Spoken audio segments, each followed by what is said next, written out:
Hello everyone, welcome to my channel. तो आज हम जिस मूवी के बारे में एक्सप्लेन करने जा रहे हैं उसका नाम है सिकन। इस सीरीज़ में हमें 4 से 5 मूवीज़ देखने को मिलेंगी, जिसे मैं सिकन 1 के बाद एक्सप्लेन करती जाऊंगी, जिसके लिए आप सब व्यक्तियों से गुजारिश है कि मेरे चैनल को सब्सक्राइब करना मत भूलिएगा। शुक्रिया। मूवी के स्टार्टिंग सीन में हमें एक औजा दिखाया जाता है जो कि काला जादू करने में मसरूफ़ था। यहाँ से सीन शिफ्ट होता है जहाँ पर हमें 2 लड़कियाँ दिखाई जाती हैं जो कि उस औजा का इंतज़ार कर रही थी। इसी वक्त एक औरत उनके पास आती है और उन्हें बताती है कि औजा ने उन्हें बुलाया है। वो उस औरत के साथ औजा के कमरे में दाखिल होती हैं। वहाँ जाने पर औजा उनका नाम उनसे पूछता है, जिस पर लेफ़्ट साइड वाली लड़की अपना नाम ओज़नूर बताती है और राइट साइड वाली लड़की के बारे में हम आपको सिकन के सेकंड पार्ट में बताएंगे। यहाँ पर ओज़नूर औजा से ये पूछने आई थी कि क्या जिससे उसकी शादी होने वाली थी वो उसके लिए बेहतर था। अब जिससे उसकी शादी होने वाली थी वो ओज़नूर की आंटी का बेटा था, जिसका नाम था कुदरत। औजा उसे कहता है कि इसका जवाब तुम्हें शैतानी ताकत ही देगी। औजा पानी पर कुछ पढ़कर फूंकता है और उसी समय ओज़नूर की दोस्त जो उसके साइड पर बैठी थी वो पोसेस्ड हो जाती है और वो औजा से कहती है कि तुम इससे शादी मत करना, क्योंकि वही तुम्हारी मौत का कारण बनेगा। उससे हमेशा दूर रहना। उसके बाद हमें दिखाया जाता है कि 2 साल के बाद जहाँ ओज़नूर खड़ी एक आदमी के साथ मुसलसल लड़ झगड़ रही थी, अब वो व्यक्ति कोई और नहीं बल्कि कुदरत ही था, जिससे रूहानी ताकत से ओज़नूर को दूर रहने को कहा गया था। इनकी बातों से मालूम होता है कि ओज़नूर 4 मंथ प्रेग्नेंट है और वो दोनों आपस में रिलेशन में थी। ओज़नूर प्रेग्नेंट थी और इसी सिलसिले में उन दोनों की आपस में बहस हो रही थी। इसी लड़ाई के दौरान कुदरत ओज़नूर को धिक्का देता है और ओज़नूर की हालत काफ़ी ख़राब हो जाती है, क्योंकि कुदरत वो बच्चा नहीं चाहता। इसके बाद सीन शिफ्ट होता है तो हमें 3 लोग दिखाए जाते हैं, जिसमें से एक कुदरत की बीवी नीसा, जबकि दूसरी उसकी अंधी बेटी जैदा और तीसरी उसकी पैरालाइज्ड माँ थी, जो खुद से कोई हरकत नहीं कर सकती थी। यहीं दूसरी तरफ हम ओज़नूर को देखते हैं, जिसे होश में आने के बाद मालूम होता है कि उसका बच्चा भी इस दुनिया में नहीं रहा, जिसके ऊपर वो बहुत रोती है और इन सब का कसूरवार कुदरत को ठहराती है। लेकिन कुदरत इस बात पर बेहद खुश होता है, क्योंकि अब ओज़नूर उसे ब्लैकमेल नहीं कर सकेगी और वो उसे कहता है कि ओज़नूर उसकी फैमिली से दूर चली जाए। ओज़नूर ये कसम खाती है कि वो कुदरत को पाकर ही रहेगी।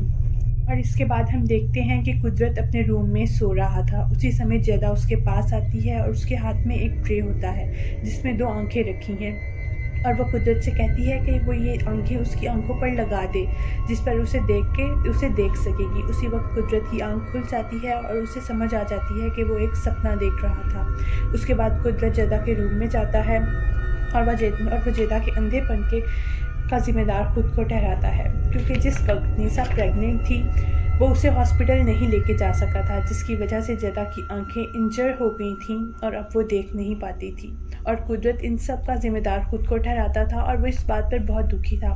फिर हमें पता चलता है कि ओज़नूर ने अली अस्माइली नाम एक शख्स से शादी कर रखी थी, जिसकी कुछ ही अर्सा पहले मृत्यु हो चुकी थी और ओज़नूर अब अपनी सास के साथ रहा करती थी। इसके बाद सीन शिफ्ट होता है तो हम देखते हैं कि ओज़नूर कहीं जा रही थी और रास्ते में वो कुदरत को फ़ोन करती है, जिस पर कुदरत काफ़ी गुस्सा होता है और वो कहता है कि अब हमारे दरमियान कोई भी संबंध नहीं रहा और तुम मुझे आइंदा फ़ोन मत करना।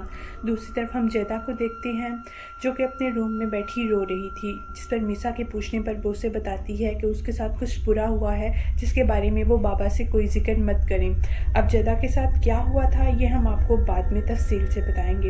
इधर हम देखते हैं कि ओज़नूर औजा के पास जाती है और उसे कुछ गहने और पैसे देती है और उसे बताती है कि वो किसी भी सूरत कुदरत को खोना नहीं चाहती और वो उसे पाना चाहती है।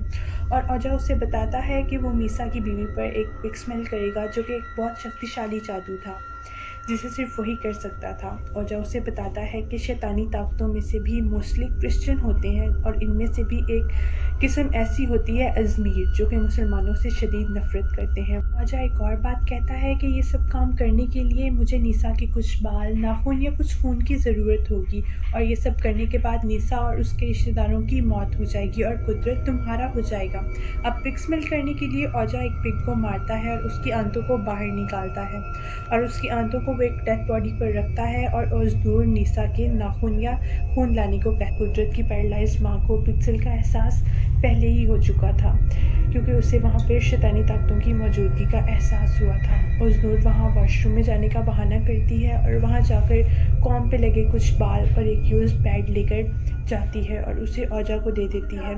अब औजा अपना काम शुरू करता है और यूज़ पैड को पानी में डुबोता है और पानी को पिग की आंतों पर डालता है और मुर्दे के इर्द गिर्द लपेट कर कुछ मंत्र कहता है और मुर्दा मान जाता है। और औजा उसे कहता है कि अगली 5 रातों में तुम्हारी इच्छाएं पूरी होने वाली हैं। और औजा कहता है कि निसा की तस्वीर कुत्ते के खाने के बर्तन में डालनी होगी। अब कुदरत के परिवार पर मुश्किलात आने वाली थी। अब पहली रात को प्रेयर करते समय निसा को बहुत से पिग्स के टुकड़े कटे हुए नजर आते हैं और वो बहुत ज़्यादा डर जाती है। अगले दिन सुबह निसा प्रोसेस्ड होती है और अपने बाल काट कर खाने लगती है। फिर निसा अपने साथ होने वाली तमाम घटनाएं कुदरत को बताती है, लेकिन वो उसकी बातों को पर भरोसा नहीं करता बल्कि उसे मजाक में डांट देता है।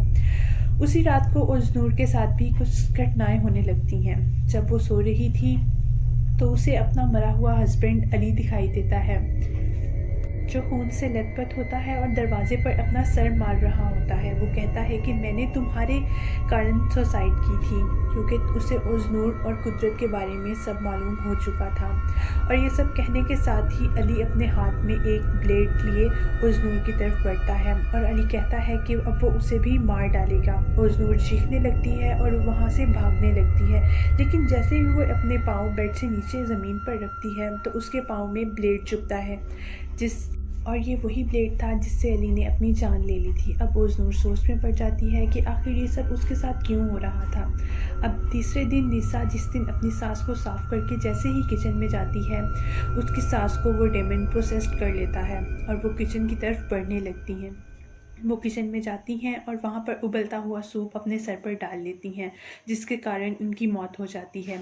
ओज़नूर भी वहाँ अफसोस के लिए आती है, लेकिन वो मन ही मन बहुत ज़्यादा खुश थी क्योंकि उसका प्लान कामयाब हो रहा था। उसी रात जब कुदरत रात के समय घर आता है तो उसे ओज़नूर और निसा डेमन के रूप में नज़र आती हैं जो उसे डराती हैं। लेकिन कुछ देर बाद उसे वहाँ पर अपनी सिर्फ बेटी जैदा नज़र आती है। अब कुदरत को भी निसा की बातों पर यकीन आ जाता है और वो निसा को बताता है कि उसने भी उसकी तरह घर में बहुत सी कुछ अजीब चीज़ें महसूस की हैं।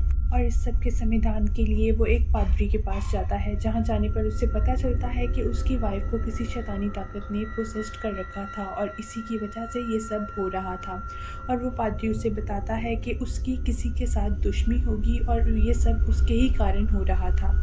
कुदरत उस जिन से छुटकारा पाने के लिए उस पादरी की मदद ले। फिर हमें दिखाया जाता है कि निसा को घर में अपनी ही सास की आत्मा दिखाई देती है, जिसे देखकर वो बहुत ज़्यादा डर जाती है और प्रार्थना करने लगती है।